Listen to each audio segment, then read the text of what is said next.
Hello and welcome to the Social Recruiting Show. I'm Katrina Collier. I'm, of course, author of the Robot Proof Recruiter, which somehow you see every single show without fail. Oh, there are two today. Super I should have exciting. brought mine. I know. Can you imagine the guests not being aware that they're meant to show off my book every time? I am also a speaker and facilitator. I'm, of course, joined by my gorgeous co-host, the very talented talent acquisition professional, the one, the only amazing Glenn Martin, who was pulling faces, trying to distract me at the beginning there, but I ignored him. Today, I'm very, very excited to be talking about quite an unusual topic as well, with the one, the only, and the incredibly fabulous Robin Schooling, except I can't even remember. Robin, welcome to the Social Recruiting Show. Welcome, Robin. Welcome. It's good to have a little bit of social in our social distancing life now. So. Oh, I'm not sure our show falls into cultural. That's quite worrying. Oh, I feel pressure now to behave. Yeah, just a little bit. Behave a little bit. A little bit, not too much. Yeah. Well, listen. Before we get into the topic of the show, let's find out a little bit more about Robin. For those that may not know who you are, Robin, could you tell us how you kind of got into recruitment and what you're currently doing in the world of recruitment? Sure. Well, I as many have, I fell into it once upon a time. Many years ago, I went into an agency with absolutely no skills to have them help me find a job to get a placement, and rather than placing me somewhere, they hired me. And bollocks. So, yeah. So, all these years later, still stuck in it. Right. So I started, and it was a catch-all, receptionist kind of job, which was great because I got exposed to everything. So, I dealt with all the candidates coming in. I did the testing. I, was a backup for. We did some staffing. We did staffing as well as direct placement. So I was a backup for payroll. I mean, I just kind of dove into a bunch of different things, and was there about a year and realized that while I loved the recruiting aspect of it, I didn't necessarily want to do like a full desk agency kind of a thing, because I couldn't envision myself doing the sales aspect of it, if you will. So the business development. Oh, yeah.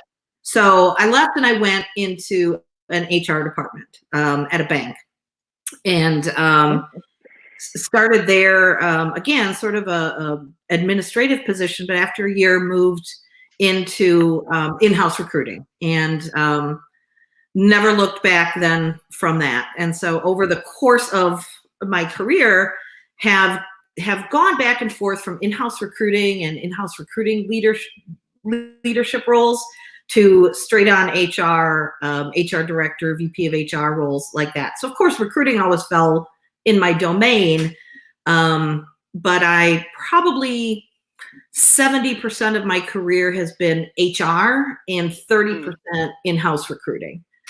And about a year and a half ago, left to join what is now Paradis Group. And we are an HR consulting firm. And so we do HR tech consulting, 3 practice areas: HR tech, we do contract recruiting, and I always say small scale RPO. We're not a Legis or a CLO or something like that. And then we have a HR and people strategy practice, which is my baby. So awesome. Sounds good. Yep. Excellent. So, for the subject of today's show. Oh, sorry, no. I just quite like the idea of someone going the recruitment path into HR, because it doesn't happen so often, and most of the time I think recruiters sit there going, "I'm sorry, what do HR do other than I like?" Well, and then and I really kind of purposely did recruiting. Sound like a gargoyle to you as well, Glenn, or just me? It's always been my it's always been my love. So I would do HR for a while, 3, 4, 5 years in a role, and then I left and I would go back into in-house recruiting for 3, 4, 5 years. So I went back and forth, and the beauty of that is there are so many typical HR people, which always amazes me, who say, "Oh, well, recruiting is my least favorite part of it." I'm thinking, "Oh my God, it's my favorite part." Yeah. And it's the most crucial part. It's the most crucial for part. A company. And when I was in when I was in HR roles, especially kind of, I worked for a global organization once, and I was a peon, out here in the hinterlands of the U.S. With 3 sites that I was basically the HR business partner for, and our corporate recruiting team sat in another part of the country, and I just despised everything about them because I'm in HR and they're in recruiting. What are they doing? But at the same time, when I was in recruiting, in-house recruiting, and we were part of HR, I would be like, I hate these HR people. What are they doing? They're speed humps to hiring. What are they doing? I just want my contract. I want someone to start. Yeah, I know, it's frustrating, isn't it? It's all communication, isn't it? Obviously, we're grossly generalizing, and not all companies are like that. Exactly. Whoever I just offended. Yeah. Caveat. Definitely. Cool. So the subject of today's show, have we got that? Drum roll, please. Drum roll. Dun, Boom. dun. Open hiring. I think not. So just for people that don't actually know what open hiring is, Robin, could you just give us your definition of open hiring? Yeah. So, and it's actually trademarked now. That phrase is trademarked. Yes. Really? I think I had to trademark it in the book, didn't I? They we actually kind of started this discussion, and when Katrina and I kind of talked about doing the show, it was probably, I don't know, a month or pre-virus. Pre-virus. Because there had been some articles about it, and I wrote a blog post kind of summarizing things about open hiring. And it's on page 104 of the 104. So there was a company, Grayson Bakery in New York, that kind of kicked it off, and ultimately they've started a company / foundation, and that's where they've trademarked the term open hiring. Yeah, but it's it's very appealing to me, and what they started it with was this concept of we need people to work, people that want to work for us, want to work for us for a certain reason. We know we need basic things from them. And what are those basic things? Let's make it as easy as possible to connect people to the job, is the beauty of it. And so their model at the bakery was basically 3 questions. When are you available? Here's the job. Can you do it? What shifts can you work? And the people would basically sign up on a list, and the hiring need would arise, go down the list, and okay, Bob, you're hired, come on in and start work. And then they would determine through that work and through that performance, okay, Bob's got it going on, Bob's a good fit. Maybe Bob can tend to be a picker and packer, but Bob's skills and interests lie in accounting. And so we're going to work with Bob to get him there. And so no background checks, no, they can be straight out of jail. It doesn't matter. Straight off the street. Doesn't matter. Oh yeah. Open. So you're stripping out kind of any unconscious bias. You're stripping out any perhaps conscious discrimination based on social, education, all that stuff. Well, that's bad. It's giving people a fresh start. Proper opportunities from scratch. Show us what you can do, and we'll, per se, assess, judge, and train you based on the capabilities you illustrate to us, irrespective of anything that's come before. Awesome. Yeah. And the impetus for these articles recently being written about it was telling the story of the Body Shop, because the Body Shop has adopted this model as well. So they took their recruiting team, their HR team, and they sent them through the Open Hiring Academy that the bakery had established last summer. They went and they looked at it, then they went through this training academy, and the Body Shop decided to adopt it for their distribution centers. So they did that this past December, knowing that, of course, it's busy time, and every year in December, November, December, we hire thousands of people, put them in these distribution centers. It's a lengthy process to bring in these seasonal workers. turnover, you know, we're interviewing, we're doing all these things, you know, we still have turnover.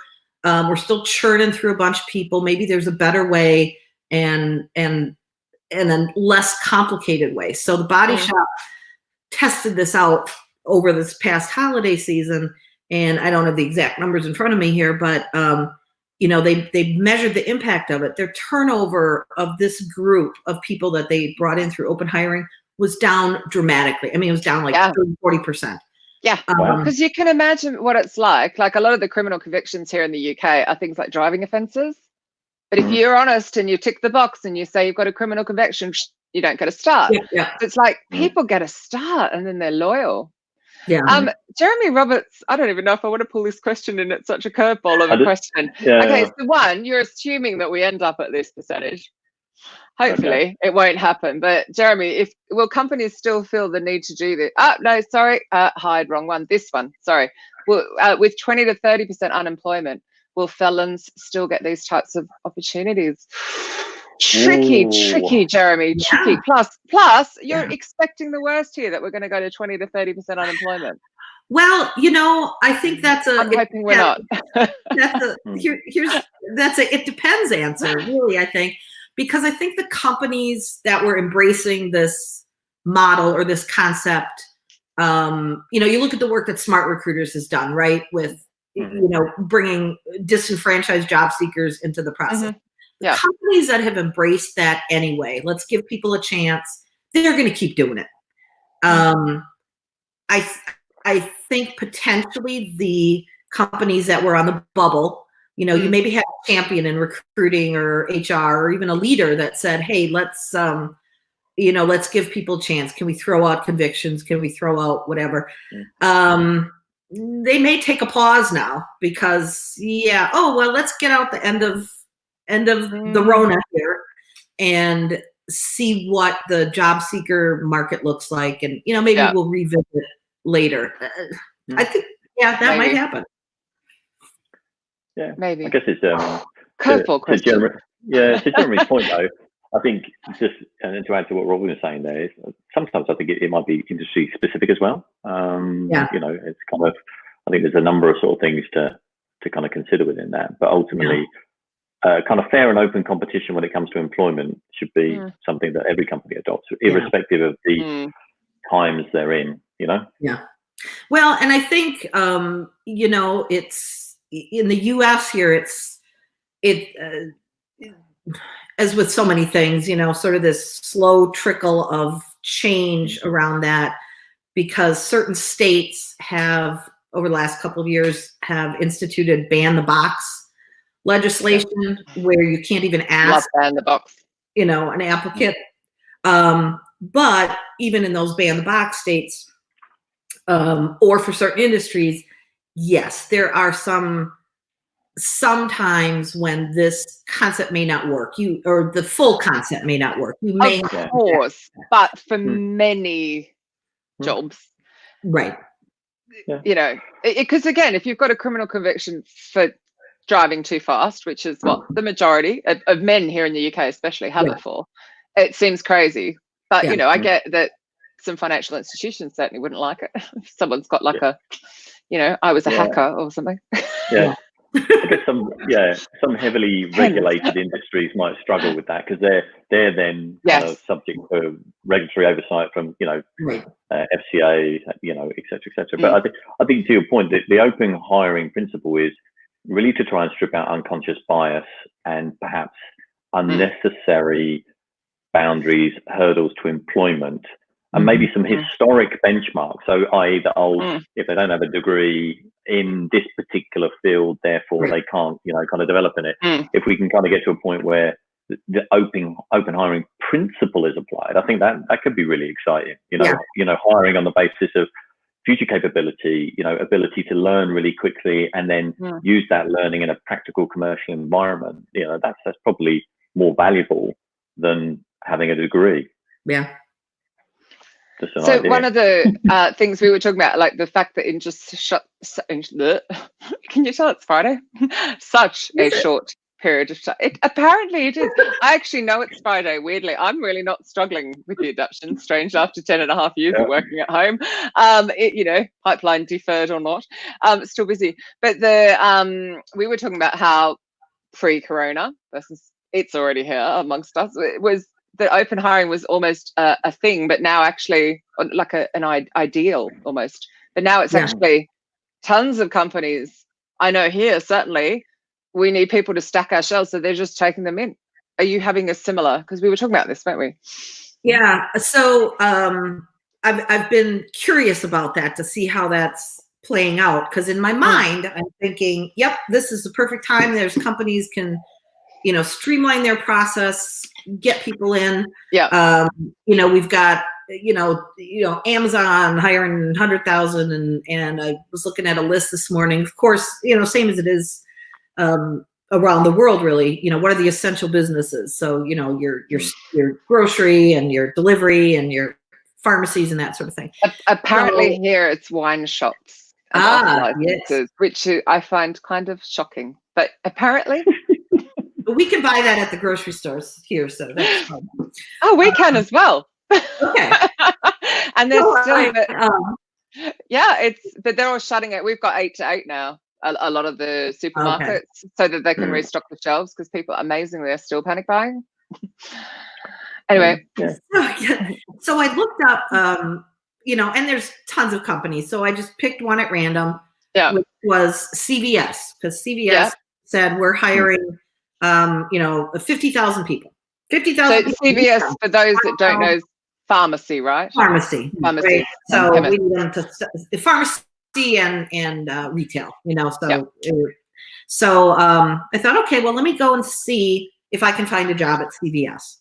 So I went to their website this morning. We went to their career page. Love, you know, beautifully branded. If we all know Carrie Noon is, you know, handles that. So you know, looks fantastic. You know, and they had a little bit of extra section, you know, hot jobs type of thing. So I went in, put in my zip code. What's available? What can I do at CVS? Delivers the jobs to me. Great. You know, so let me start. Let me see if they've adjusted their process at all. Thinking hot jobs. Oh my God, we need people. I'm gonna keep laughing every time Robin. So I had to create a profile, of course. They use Brass Ring. So I, you know, I had to create an account, which was really just my name and my email. Then I had to go in and apply for the job, and the first screen of the apply is a little more couple fields, a little bit of demographic information. Looks like they added a drop down. I think they have some partnerships going now with other hospitality, retail people that have been laid off, because it asks, are you from one of our partners? And it's like Hilton and blah, blah, blah. Yeah. Or nothing. So I hit that, and then I get to the application, and I'm thinking, this might be easy peasy, right? They know you're a partner.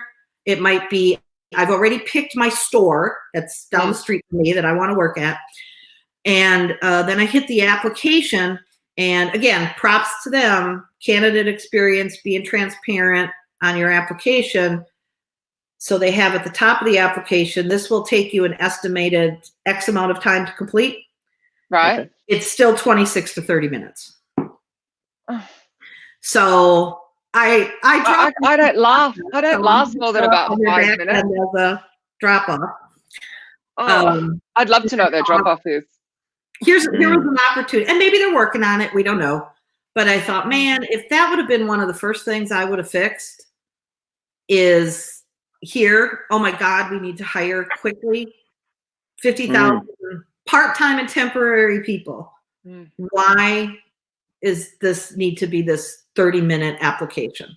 And I think if you're going to tell someone up front they're going to have a 26 to 30-minute application, then you absolutely should go back to everybody, because they've just given you all that time. Yes, that's contradictory, people, I know.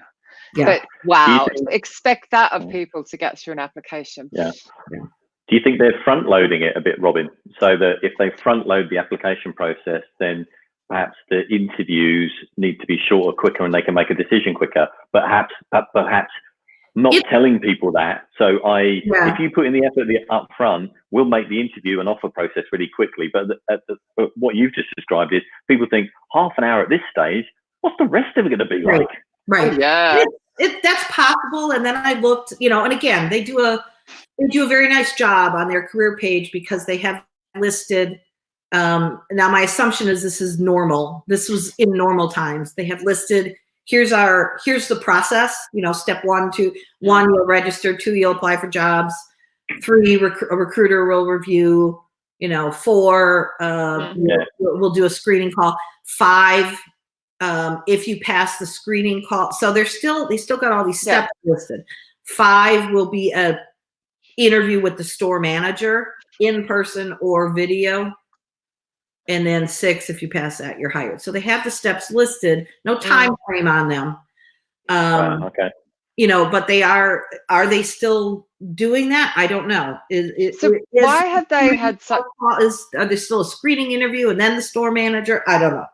So why have all these jobs come about during this?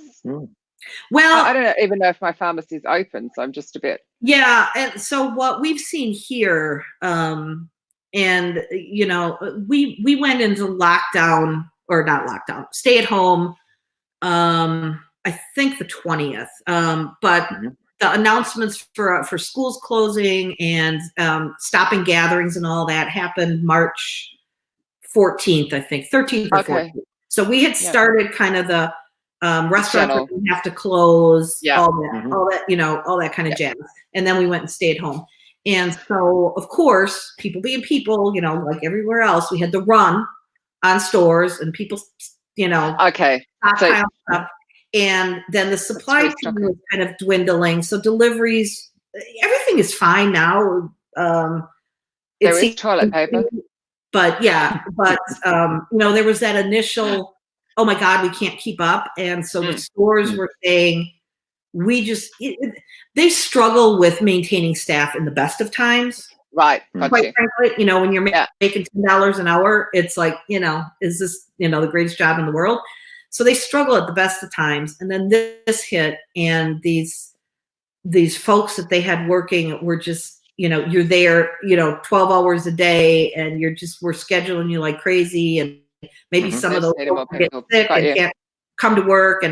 And so just keeping with the pace of that. And then anybody in the supply chain, I have a friend, an HR friend here in town, who's the HR leader for a mid-sized business, about 300 employees, but they do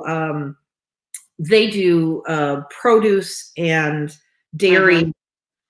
That's their bit. They're the warehouse, they're the distribution company.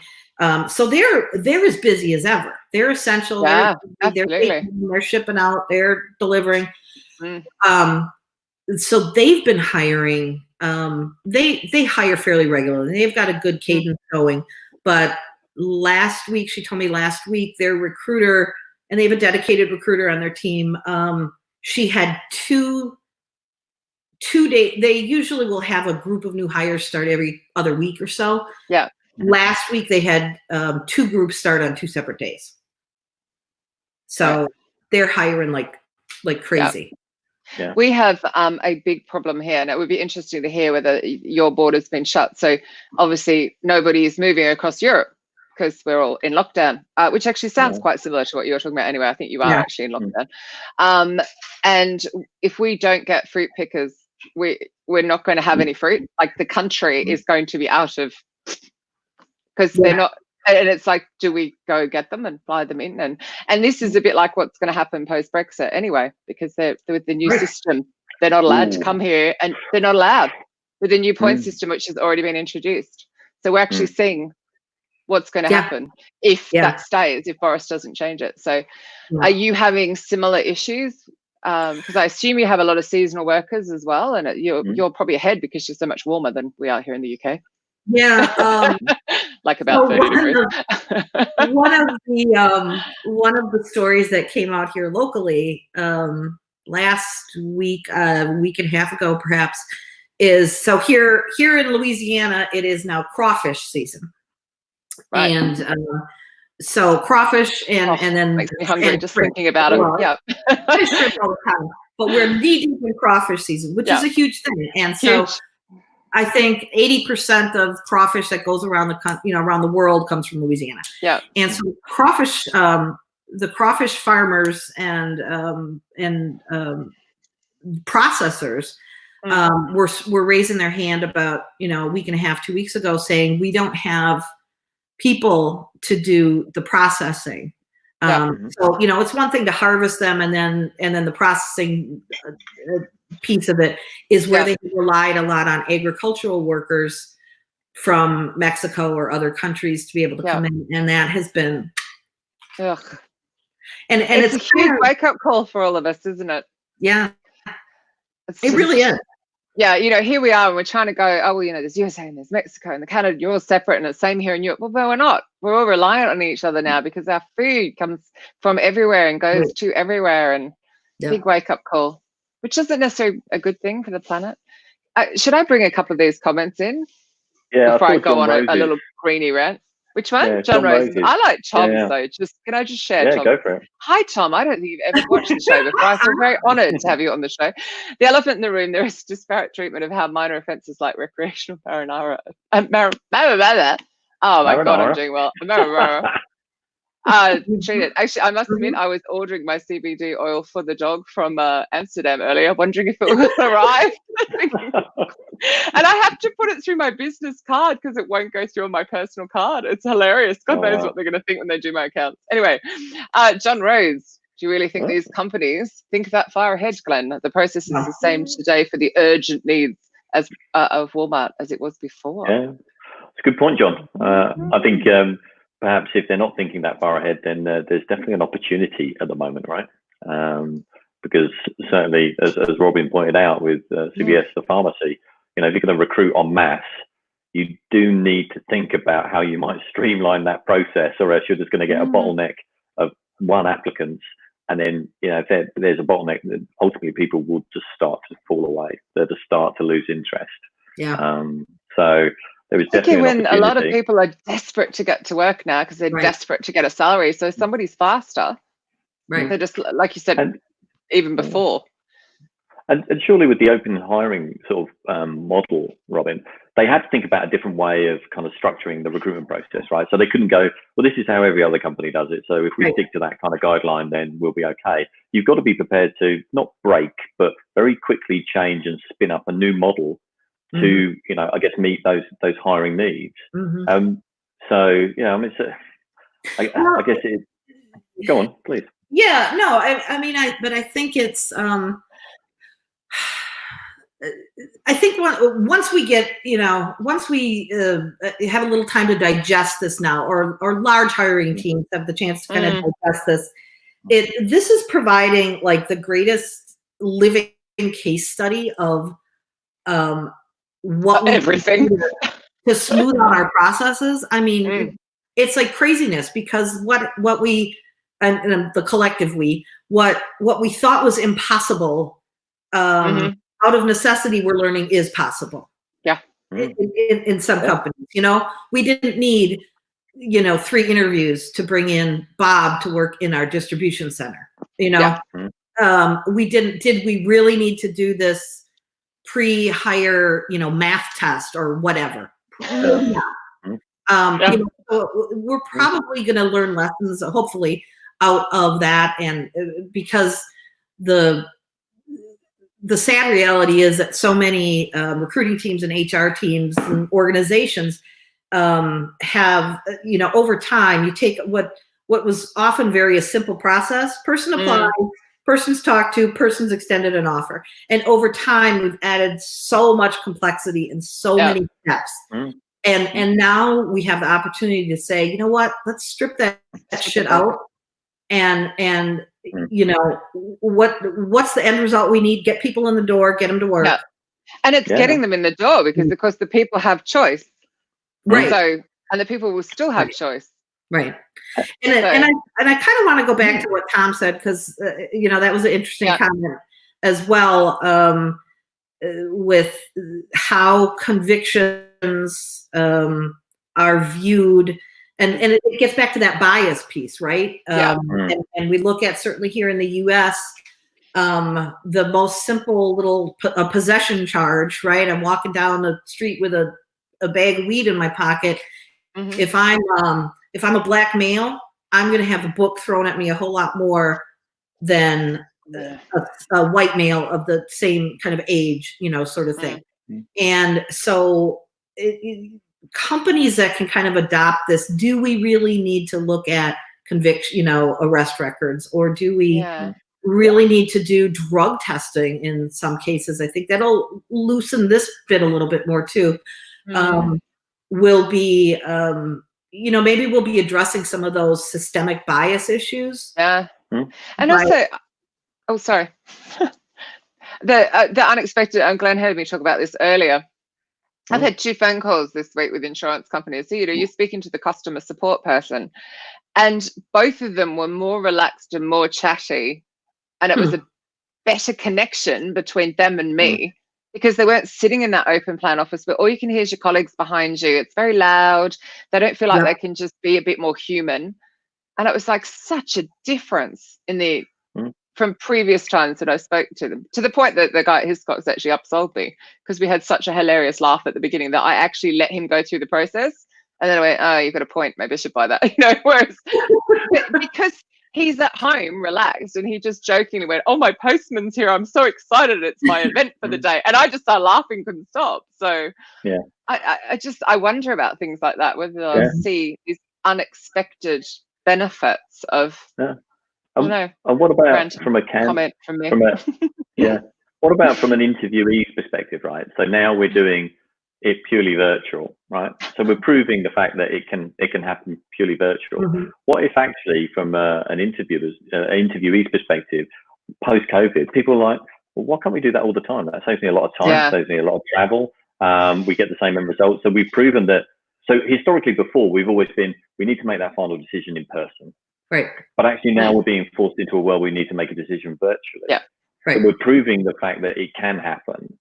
So actually, do we return to a new norm post-COVID where interviewees and candidates have a selection? Do they want to be purely virtual? Do they want a mix of in-person, virtual? It's their choice as opposed to something that is kind of mandated by the company, And we might get rid of the hiring managers, because they still exist, who like to form their opinion on, did this person have a firm handshake or not?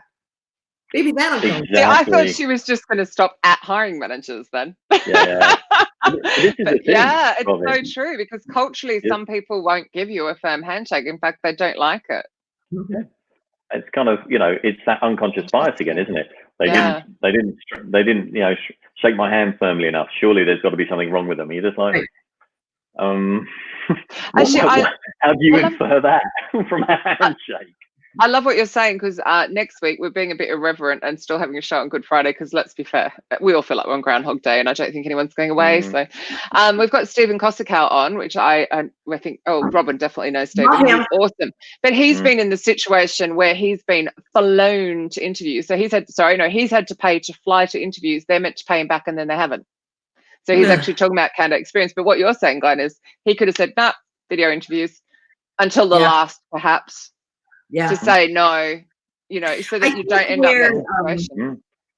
I think where there may still be a struggle with that is for certain jobs and for certain candidates, because there is still this. I often get on my soapbox about this, but there is still this digital divide that exists. Yeah. There are people that do not have the technology. Or the wherewithal, and we sort of have, everybody has a smartphone. Well, maybe not. They don't have a data plan. Here in Louisiana, 40% of households do not have access to broadband or Wi-Fi. So wow, is via cellular data. Okay, right. So they have got cellular data. They have got cellular data. Cellular data. All right, but again, there's a lot of people. you're making $9, $10 an hour and you're trying to feed your family on that, and you maybe don't have all this technology, or you're not comfortable with it. Before I joined Peritus Group, and my last in-house job until a year and a half ago, 3 years at a casino. So that was hospitality, restaurant, not just the sexy, gambling sort of jobs, but the behind the scenes stuff, right? The cooks and the security and. Oh, I had you there doing the roulette. Oh, but they, I had a lot of applicants there that struggled. They didn't have email addresses. I mean, literally, this was not an age. Really, yeah. They're 20 years old, and they didn't. So they struggled with, online applications or online onboarding or that sort of thing. So we actually streamlined when I got in there. We stripped back a bunch of stuff that had been put in by predecessors that hadn't thought it through very well. So I ripped a lot of crap out to make it easier for the applicants, because there was this digital divide. And but that's it. You nailed it there, Robin. Right? The almost the application process should be accessible for the applicant, not solely weighted on we as a company. What information do we need? Right. I know it forms that kind of candidate experience piece, but like you say, again, simple things like people not having email and that's a barrier to them getting employment.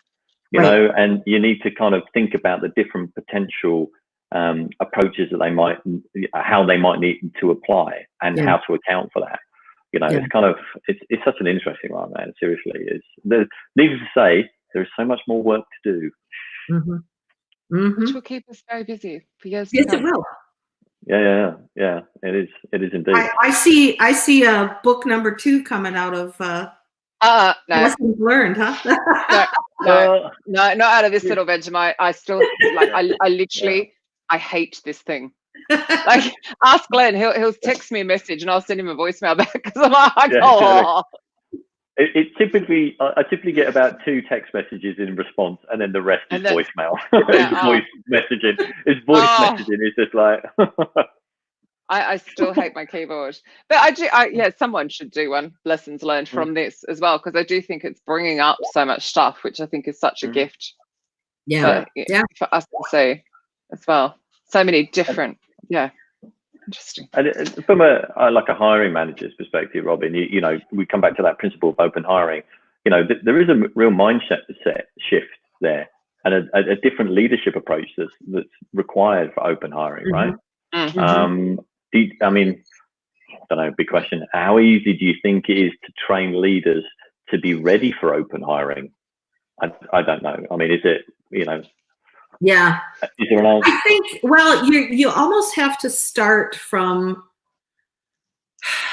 you have to start from a place of, we're an organization. Before we even get to we're going to bring in open hiring, you have to make sure that your organization is to use the cliche, a learning organization, where it's, we know that we are going to grow and develop people. We're going to give them tools. We're going to give them training. We're going to teach them. We're going to mentor. We're going to support. You have to start with that, because if at your core you don't believe in that, or we can do it, or we're going to commit because that takes time, and we're going to commit our time to that.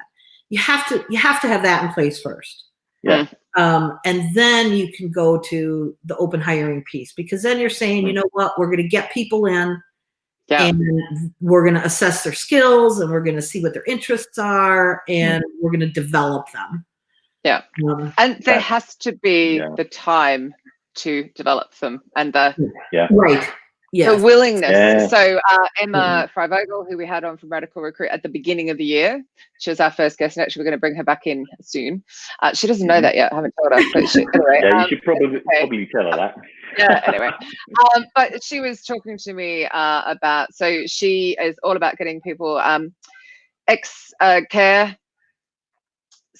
disabled, etc., whatever they might be, certainly ex-prison system, back into work. Anyway, she had placed somebody who has a visual impairment, And it was all brilliant from the HR team, but then of course the manager in the restaurant didn't have the patience with this person and didn't put all of the plate things.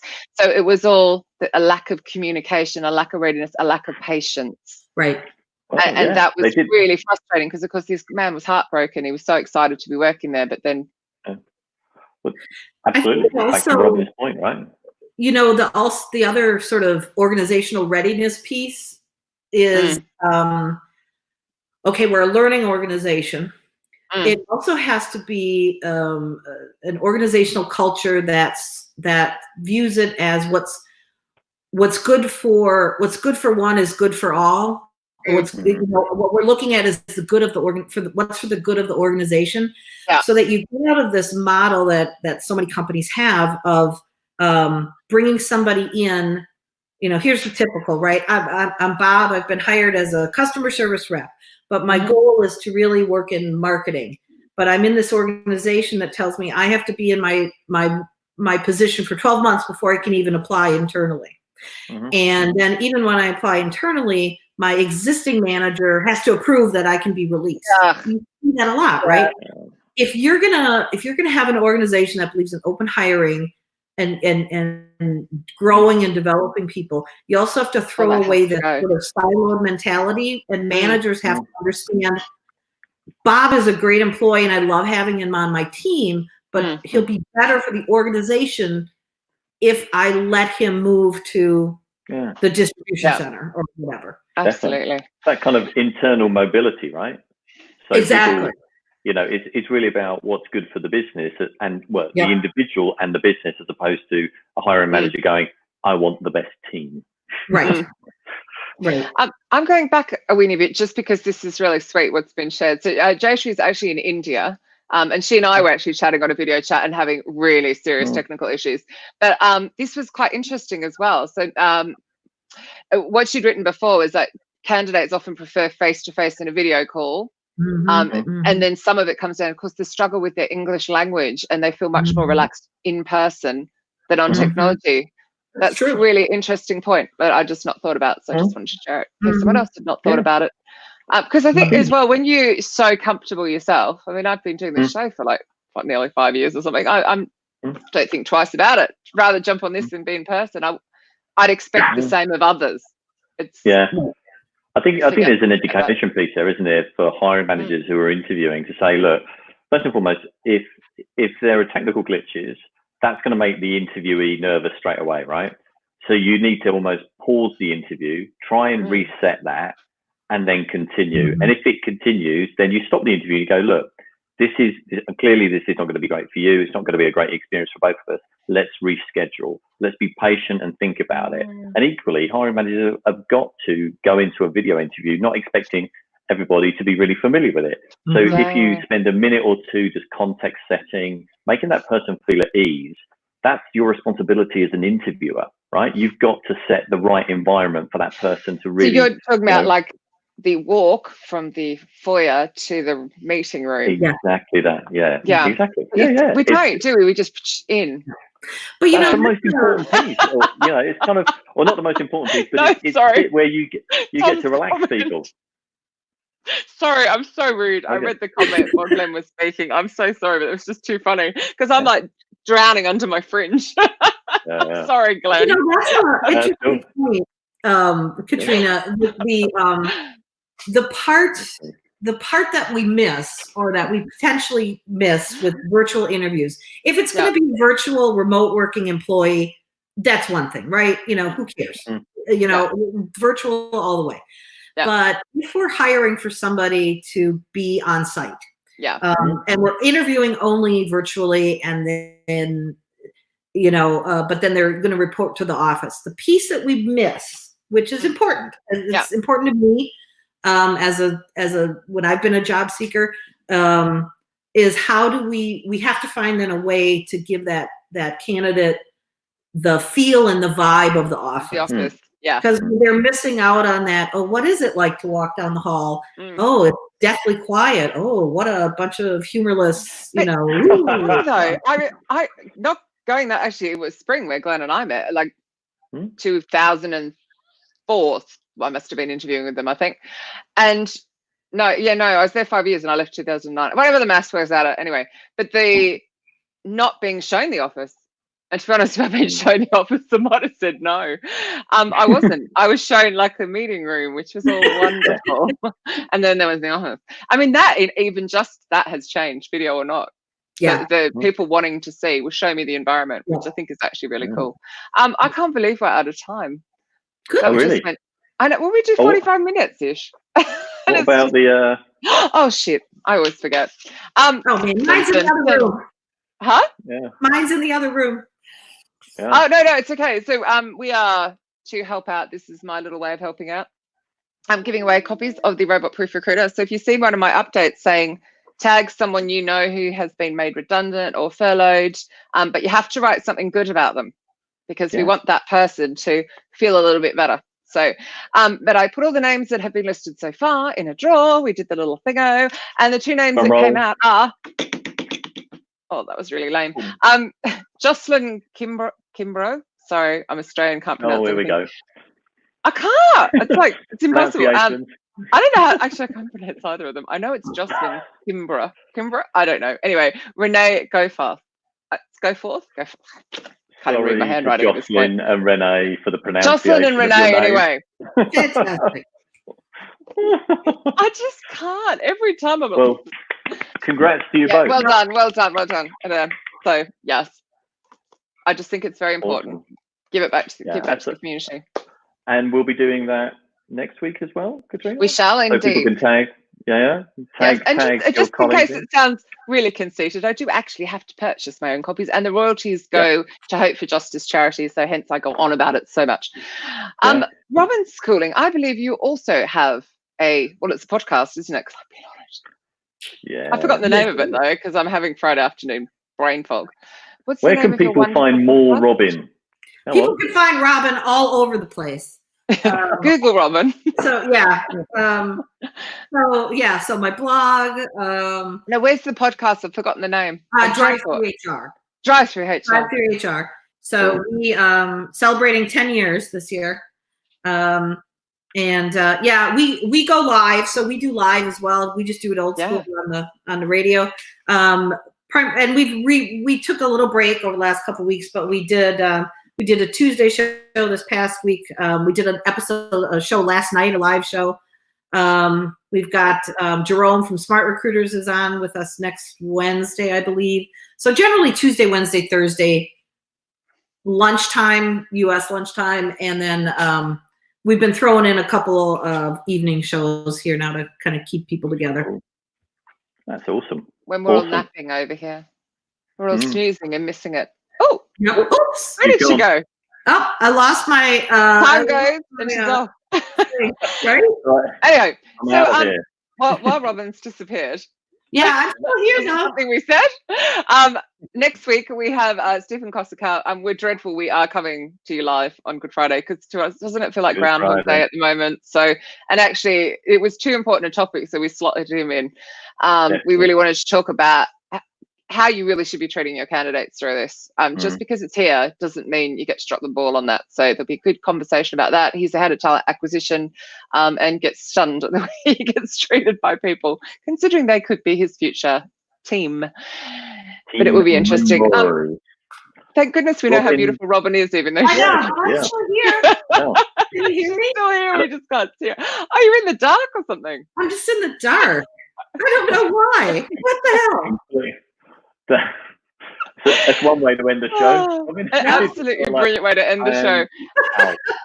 Right, Robin, I'm done. I've had enough. Anyway, Robin, we can still see you kind of. Yay! Robin's got posh lighting in her house. You got to wave your hands around. Anyway, thank you for those wonderful pearls of wisdom. Thank you. And everyone, thanks for so many questions and comments, actually on so many different channels as well. It's very cool. We shall see you all at the same time next week at 3 o'clock British summertime. Apparently it's summer.